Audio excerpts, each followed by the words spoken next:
We're in a KG lounge, discord.gg/KG lounge. The proposition is God exists. Now recording. I'm going to be taking the affirmative view. Archie's going to be taking the negation, and the relevant judge for this debate is going to be Kojo. And one preliminary, I'm just going to be defining God as a necessary being, full stop. And I'm going to put the argument in the chat. Give me 1 second. I need to find it. It's in my file somewhere. Right here. Found it. Perfect. So let me know which premise you reject, or if you need clarity on any of the terms, we can get that going for you. Wait, what did you say? Okay, let's read it. Yeah, the argument's in the chat. Everything is possible and a continuing is possible. Okay, wait. Okay, wait. Let me. I'll give you a second. Hold on. By the way, is this intended to be like a formal proof? Yeah, it's a formal. The inference rules are all there. Okay. But let me know what premise you deny. All right, give me a second.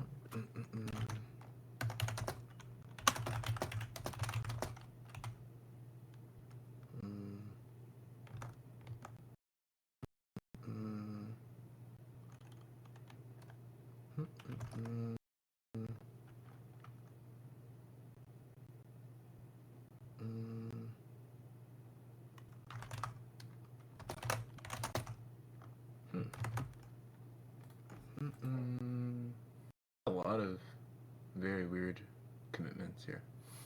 Okay.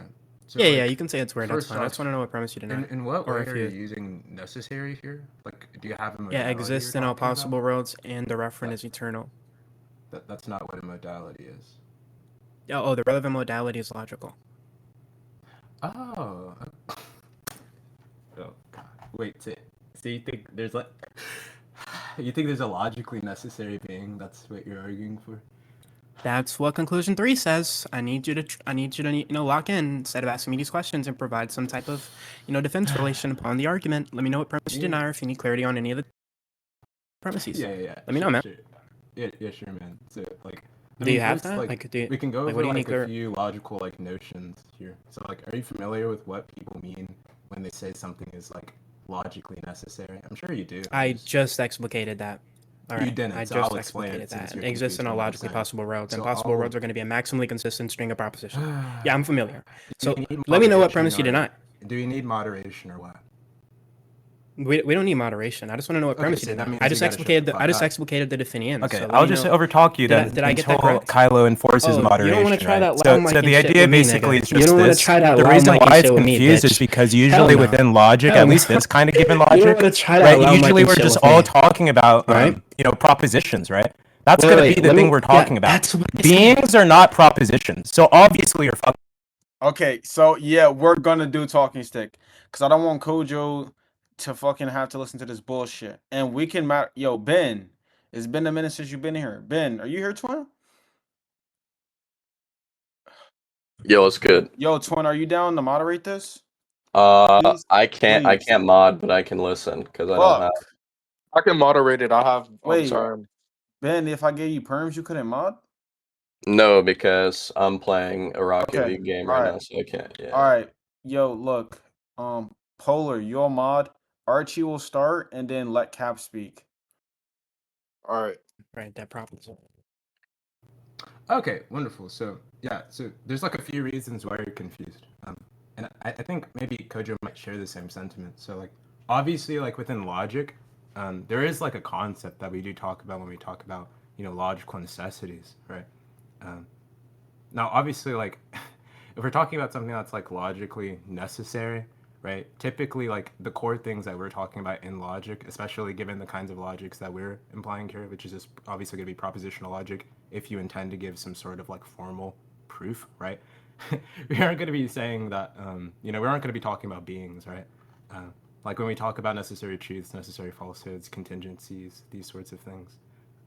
Obviously, we're just talking about a case in which every valuation, right, is going to be true. And that's just going to be indexed to like basic like truth tables. Now, I'm not familiar with you ever speaking about truth tables. I don't know if you've ever read anything about them. I'm assuming so. But yeah, so like it didn't seem like you would disagree with me there. Like all we're saying when we're saying it's like necessarily true in this kind of way, or that something is like logically necessary in this kind of way, is that there is no valuation such that it comes out false, right?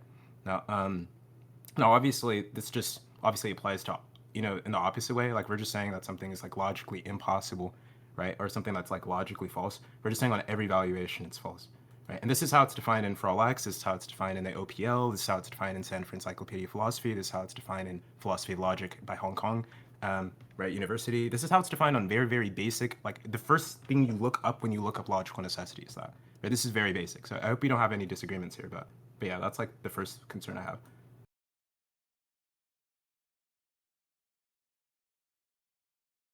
Yeah, so thank you for unmuting me. So you made the claim that propositions are not beings. When you say being there, I want to know what's the meta-ontological thesis, and then also I want the argument for that.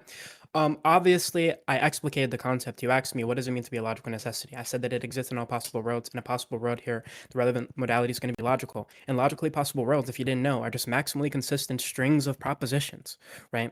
So, yeah, I just want the argument for propositions not being beings, obviously.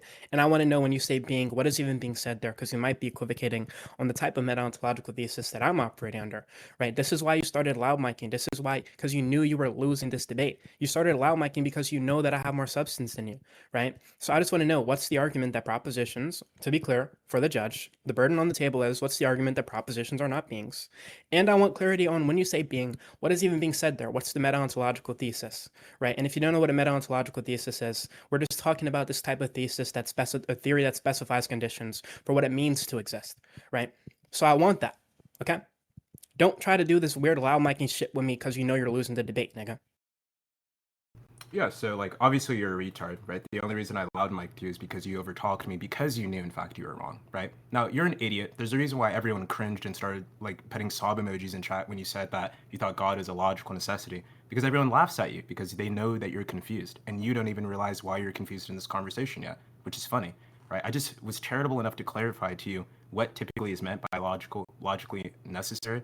Right? I didn't even try to like clown you on it, but since you are like a retard and you genuinely just don't understand, it's fine. Now, I mean, I'll clarify, what's it called, like sure, to some extent, like what we might mean.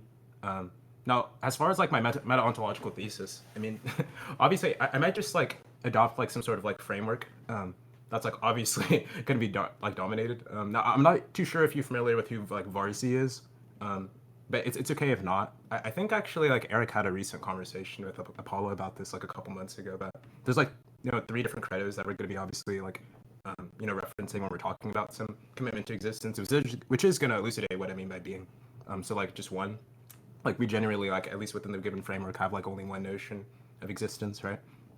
Two, obviously like we're being and existence being the same thing, such that in the third credo, obviously if we're ontologically committed to all only those entities that must exist in order for the given theories or statements to be true, or we hold to be true, at least to be true, right? So when I say that, something is a being, when I say that this is a being or something like that, or I'm saying that something exists, I'm just saying that, like, I mean, quite trivially, right? When I make too many timers up, so I didn't know there was 2 minute timers, but okay, good. Yeah, I'll 2 minute timer each. Okay. Capp, you're on mute. Is this true, Kyle? Yeah, talking stick is 2 minute each per talker. Wow. It's lagging Okay. badly Make sure right now. Okay. Yeah, can you restart my timer? I was lagging. He didn't fully give. Am I still lagging? Can you hear me? Lagging bad. Yeah. Am I? Oh shit. Oh my goodness.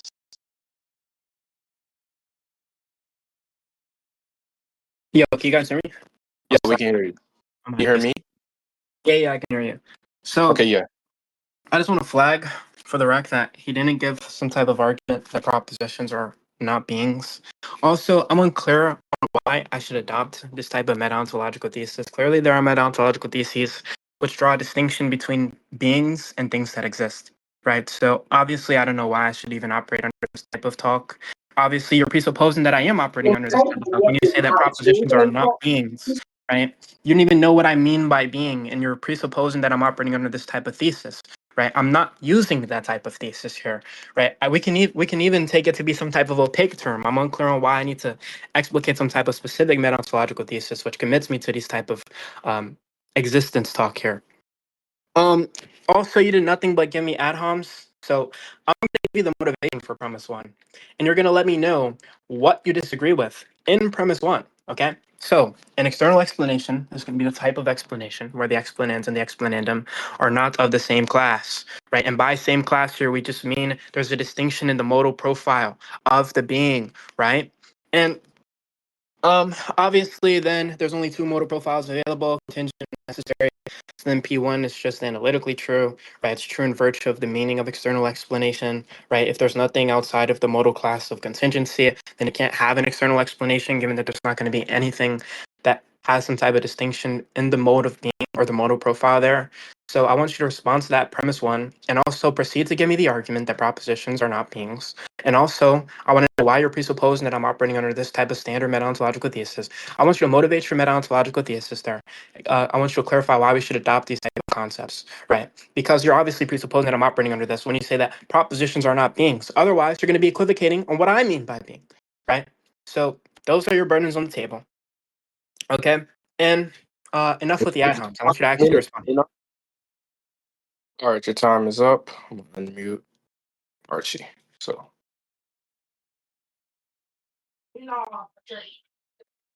So to be clear, the next time that he talks, I'm gonna set a timer myself. He went over 2 minutes that last time. Whoever recorded that was like really embarrassing for you. So like, listen, I wasn't over 2 minutes. this because for some reason, shut the fuck up. Obviously, I'm just gonna speed run this because I don't know why we have a 2-minute timer.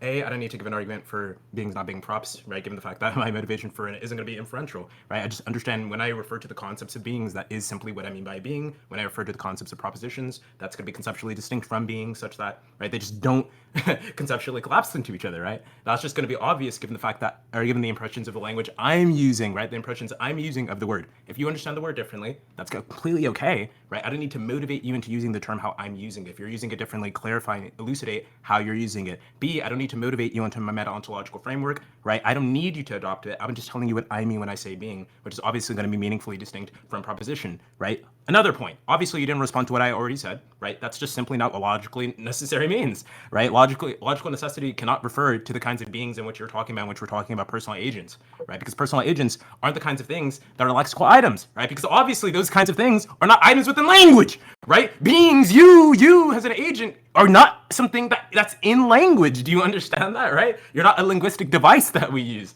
Right, so obviously, right, propositions are the sorts of things, right? You as an agent, as a being yourself, or not, right? Now, to be clear about like your final point about the whole collapse, I think that entire thing goes out the window given the fact that you're just completely confused in how you're using the term, right? And you need to clear about that, because if you don't actually clear that up, I have no reason to even think that you know what you're talking about. A, B, I have no reason to respond to it because it doesn't seem to be disagreeing with me, because I think you're saying something trivially different and something irrelevant to your point. He can continue. Go ahead. I don't even think Kay is interested in this, but yeah, you're a retard. Go ahead. Yeah, thank you for Murad Ham's retarded fuck. Obviously, you said it's not inferentially justified, but obviously I don't share your conceptual scheme. And if you don't know what conceptual schemes are, obviously if you read Rudolf Carnap in the 1960s, it takes to be some type of linguistical framework that offers up this type of structure when we engage in these type of domain of discourses, right? It's going to organize the domain of discourse. Now, you said you don't need to give an argument. You said it's inferential when you reflect on the concept.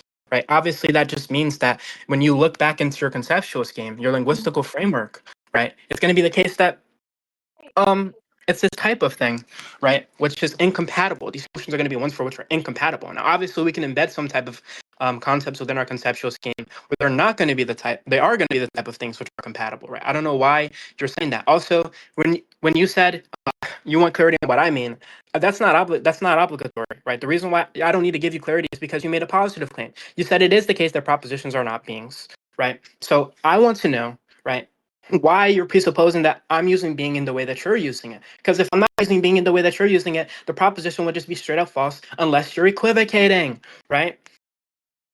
Obviously, I'm not invoking this type of agential means within my linguistical framework when I talk about necessary beings, so I don't know why the agent talk there was even going to be relevant. I'm winning right now, given that he hasn't responded to my motivation for premise one, and he still has several burdens on the table that he has yet to fulfill. Look, Kojo, if we just take a step back, we evaluate. Okay, who has the most burdens? Who's actually fulfilling their burden proof and their burden rejoinder? Obviously, it's going to be me, right? He has more burdens the table. Okay. Now, I want you also to respond to my motivation for premise one given that you haven't responded to that motivation yet. But to do one better, I'm going to motivate premise two. A contingent thing is possible, and that possible contingent thing could have an external explanation. You can just take a conjunctive truth table of postulates P and Q. Postulate P is going to be a contingent thing is possible. Postulate Q is going to be that possible contingent thing could have some external explanation. Obviously, if we look at those postulates, they're internally coherent, and they output as true in at least one evaluation. And if you don't know what an evaluation is, it's just going to be a conjunctive truth table. Your time is up. Respond to both of those motivations. Unmute him. As soon as he's unmuted, I'm gonna start his time. Yeah, I wasn't fucking unmuted when you started it, by the way. You're just like a retard, but I said I'm gonna start your time when I unmute you. He's overtalking me during my time. He's overtalking me during my time. So fucking stupid. During my time. I just restarted your time. Wow. Go ahead, talk, bitch. Wow. During my time again, he restarted and then insulted me. Talk, bitch. Don't overtalk Archie, boy.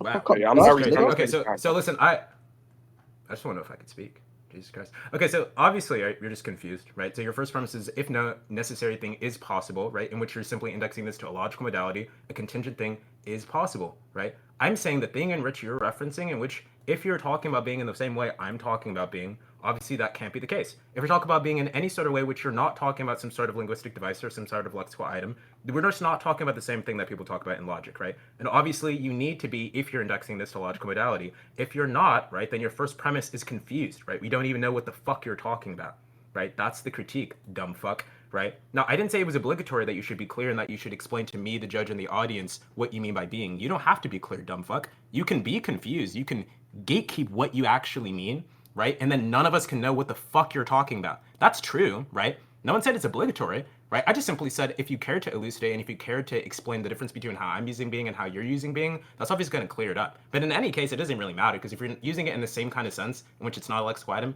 it's not really going to matter anyways, right? I don't have to give, just because it's a positive claim, that doesn't mean I need to give necessarily an argument for it, right? Because things can be justified in non-inferential ways, right? And if you're claiming that I need to give some sort of inference for it, even though I don't believe the motivation is inferential, which I already said, that just means you're a retard, right? If it's not inferential, I don't need to give some sort of inference for it, you dumb fuck.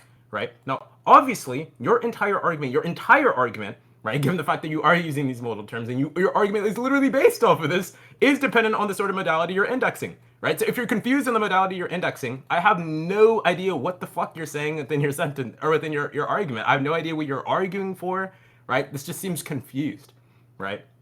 Now, right, obviously you can't win if that's the case, but go ahead. Yeah, so you did say it was obligatory. Further in the dialectic, I want you to bet me $1,000. You didn't say, oh, I need you to be clear on what you're talking about. Obviously, that's going to invoke some type of obligatory notion, right? Need is an obligatory notion, retard, in the context of the dialectic. You said you didn't? You want to bet me $1,000? You didn't say that? You want to bet 1,000? You want to bet 1,000? You obviously said that. Now, if it's the case that when you talk about being, and I'm not talking about being in the same way you're talking about, right? Then it's the case that your objection here just fails. Right. Now, you talked about the non-inferential justification. Obviously, when you're talking about non-inferential justification, you're talking about these type of conceptual schemes. And I'm saying I don't share your conceptual scheme, so I don't see how it's going to serve as some type of public motivation. You just saying I'm non-inferentially justified doesn't serve as any type of public motivation for anyone here to accept that. Because if that were the case, then I could just say, oh, I'm non-inferentially justified to reject everything you're saying. And then obviously it's going to be the case that we're not going to get anywhere. Right? I want you to motivate your conceptual scheme, right? Because if you don't have any motivation for your conceptual scheme, then the non-inferential justification there doesn't get off the ground, right? Obvious. Also, when you said logically necessary cannot refer to the kind of things I'm talking about, I want the relevant modality there. Obviously, maybe you have some type of relevant modality. I want the P and not P. If you're talking about logical, if you're talking about some other modality, I want you to give an account of what it means to say that X is impossible or cannot, right? You're invoking these type of modally flavored terms, right? I want you to motivate the conceptual scheme as well. Also, you haven't responded to my motivation for P1 or P2, so now I'm going to demonstrate why P3 is true, and you're going to respond to that as well, okay? Now, if we look at what premise 3 is saying, let's have a nice look. I might run out of time here, but let's have a nice look at what P3 is saying. A necessary thing is either impossible or necessary. This is analytically true given the definitions of the term necessary. Necessary just means to exist in all possible worlds. So you have something that contains in one possible world and it has the property necessity, then it's going to exist in all possible worlds, right? That's why P3 is true. It's obviously a dichotomy given that we can take log, exclude the middle there, right? And yeah, you're just not responding to any of the burdens on the table. Your time is up. Winning this debate. Well, I didn't know that you're like this retarded. Yeah, so maybe you know this, but yeah, so like I don't know how you're using conceptual scheme here, right? But I don't need to justify a conceptual scheme to you. We don't even have to share some sort of conceptual schema if we're being honest, right? Because when I say that my motivation isn't inferential, I'm not making like a claim about the sort of commitments you hold, right? Or the sort of commitments you should hold, right? Or the sort of commitments I'm justified in holding. I'm just simply saying that what motivates me to make a claim like that isn't going to be based on some sort of, set of reasons in which, given reflection on those sort of reasons, we can like obviously infer that these other reasons are true, right? I think it's something a lot more simpler than that, which I've already explained to you, right? I actually have no reason to think us not sharing a conceptual schema means that we win it, or that I wouldn't be able to be motivated non-inferentially. That just sounds like really silly, and you probably need to explicate that. I also already explained to you that your arguments fail, and maybe I'll be a bit more clear on this. If you're making a claim that something is logically necessary, right, and then you're misusing the term, right, that means it probably isn't actually logically necessary, right? Now, all logical necessity, if you were confused about this, refers to, again, is, at least in this kind of sense, is literally just it being true on every valuation, right? So propositions are going to be the sorts of things that are going to be within these, or really the core of attention within truth tables, right? So like, for example, when we have like complex propositions that we're trying to like find like the truth of, or like the truth conditions for, we're generally going to reflect on the simple propositional variables, right? In which we aren't going to be talking about the sorts of qualities you're talking about, in which you're referring to a god or a being.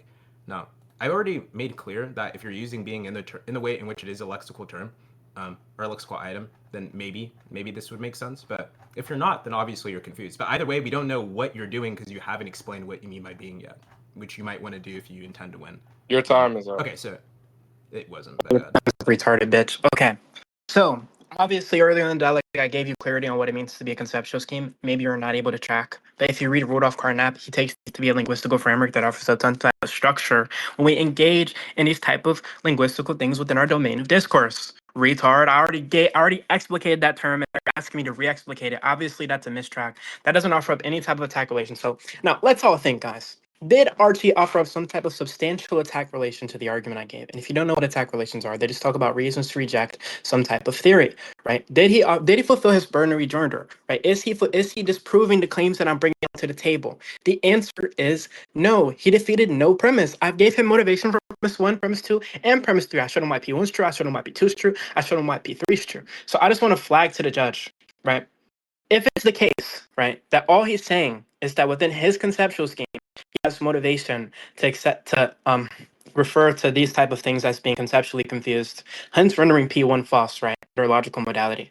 How is that going to offer up any type of public motivation for anyone here, including you, Judge, including you, Kojo? How is that going to offer up any type of public motivation for anybody to reject the argument that I'm giving? Obviously, it doesn't, right? Because I don't share your conceptual scheme. I'm unclear on it if anyone in the audience shares your conceptual scheme, right? You're talking about non-inferential justification, which invokes conceptual schemes, right? Retard.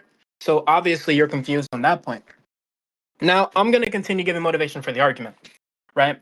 Actually, I don't need to give motivation for the argument anymore, given that I motivated P1, P2, and P3.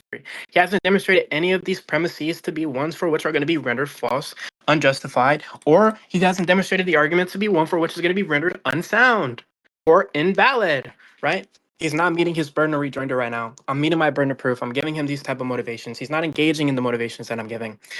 And yeah, we can probably, Archie, do you want to conclude? Because you're obviously losing.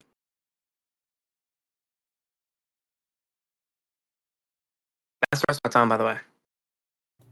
Okay. Oh yeah, So now that the retard's done, you can shut the fuck up. So now that the retard's done, right?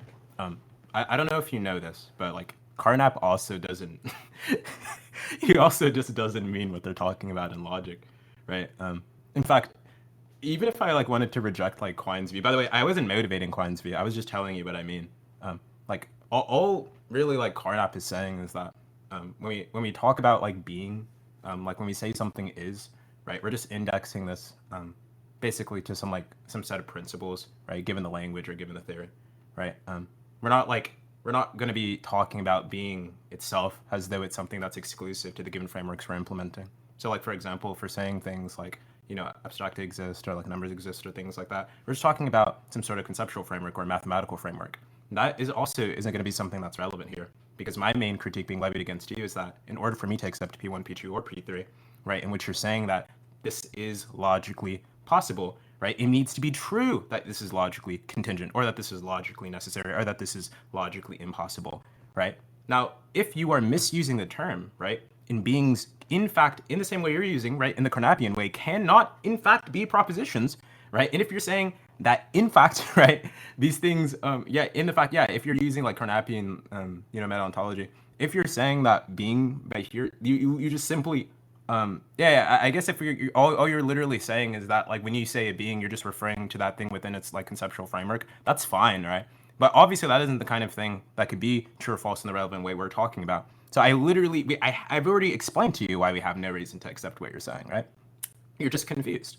As far as I'm concerned, you haven't motivated any of them. You've just been ignoring what I'm saying the entire time, right? Now, with the rest of my time, an ad hominem, by the way, is just when you like insult someone rather than attacking their position. But personally, I insulted you after attacking your position. So, I just want to point on recording he misused ad hominem a few times. Okay, that's all. But, okay, nice one. Completely mistracking what I just said. I'm not operating under Carnapian ontology. Retard. I was we're just going to closing Shut the fuck up, bitch. Shut the fuck up, faggot. Shut the Kylo fuck said up. it. Now you're interrupting me. Wow. Can we reset my timer, please? Because this retarded fuck wants to interrupt me. Now, obviously, I'm not using Carnapian meta-ontology, right? I was explicating what I mean by conceptual scheme, which is a Carnapian concept. Sure, but that doesn't mean I'm operating under Carnapian meta-ontology. Now, I'm going to break down what it means to be a being, right? What does it mean to be a being? Now, when we talk about beings, right, obviously, we're just going to be talking about under ISR meta-ontological thesis. It's going to be anything for which has information. Right. Obviously, it's the case that propositions have information, right? There's something that can be predicated upon them, right? That means that they have information. Therefore, they're going to be beings, right? Trivially the case under my ontological thesis. Retard. Okay. Now, you said you insulted me after attacking my position. I want you to tell me a single thing that you said that offers up some type of attacking relation towards any of my motivation for any of my premises, because I gave you motivation for all three of the premises, and you didn't adequately engage. Now, we can probably go to closing statements after this, because this retard just not tracking, and this is getting boring, to be honest. I thought you were going to be better than this, Archie. And yeah, we can probably, go to closers now. Polar, do you want to go to closers? Yeah, Kylo said y'all are gonna go to closing and y'all gonna have 3 minutes for each closing. So let me add a minute to the timer. Who's gonna do closing first? Archie. Yeah, Archie can give this closing first. All right. As soon as you talk, I'm gonna start the timer.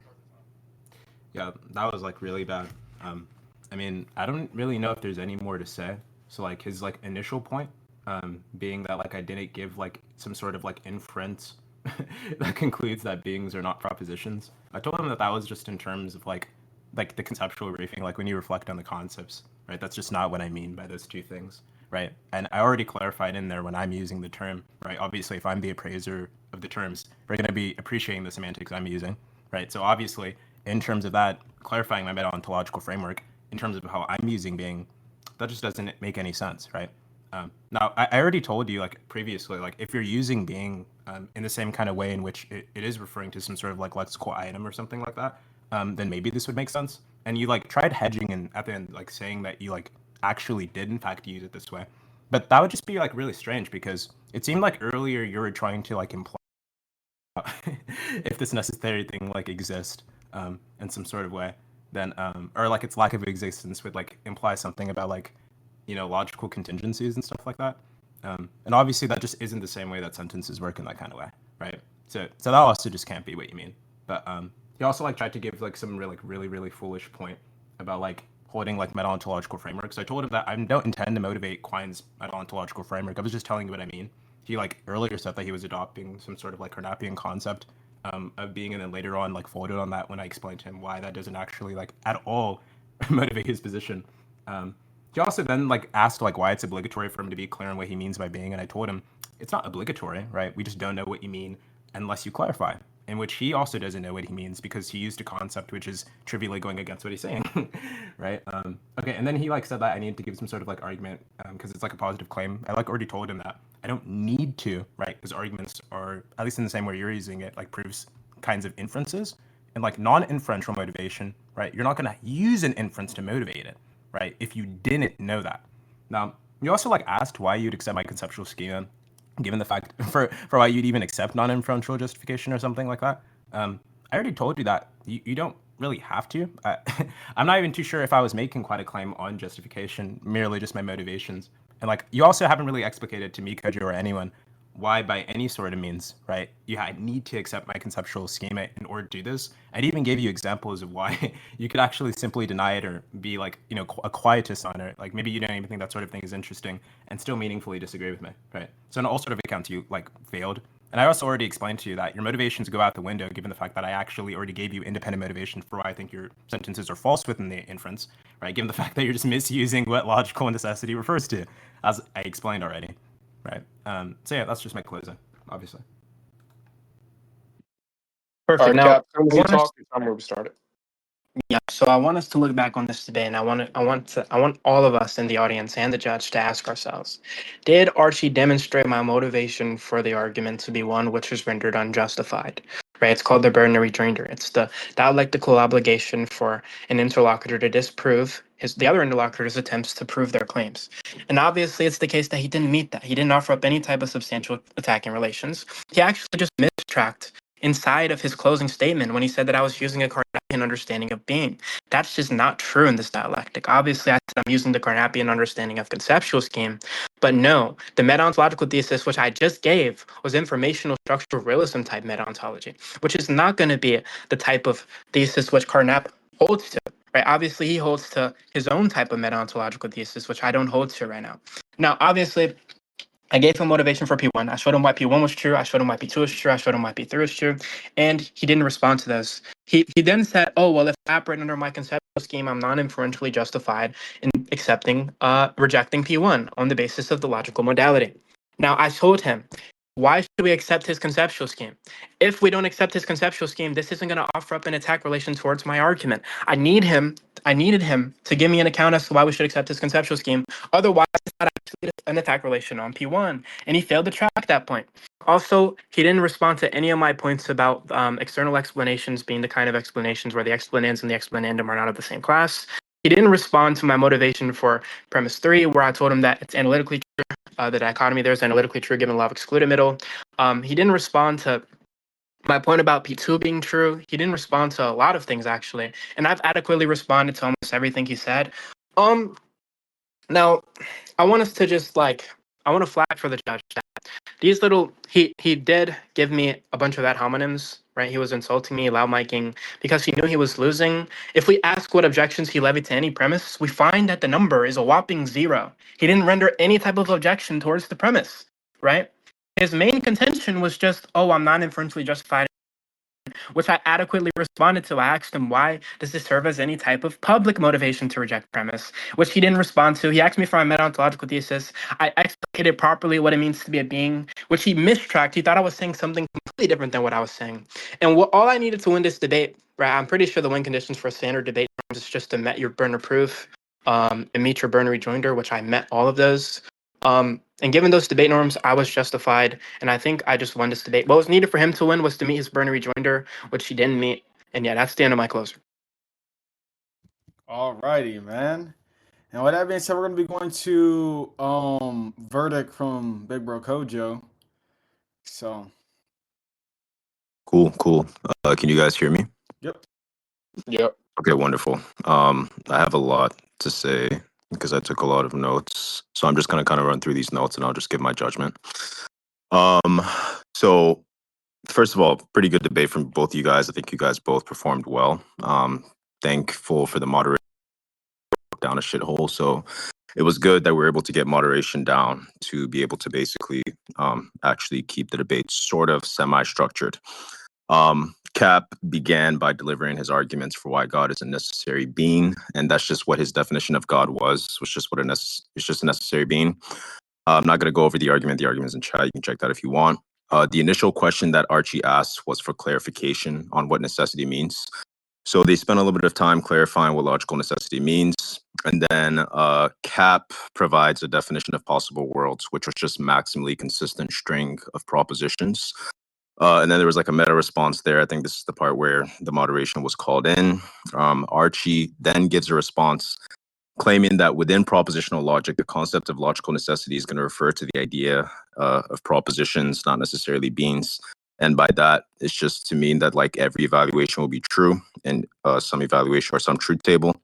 And then he actually gave supporting references for this definition. I think he cited places like the SEP and a couple of other places, which is a strong move on his end.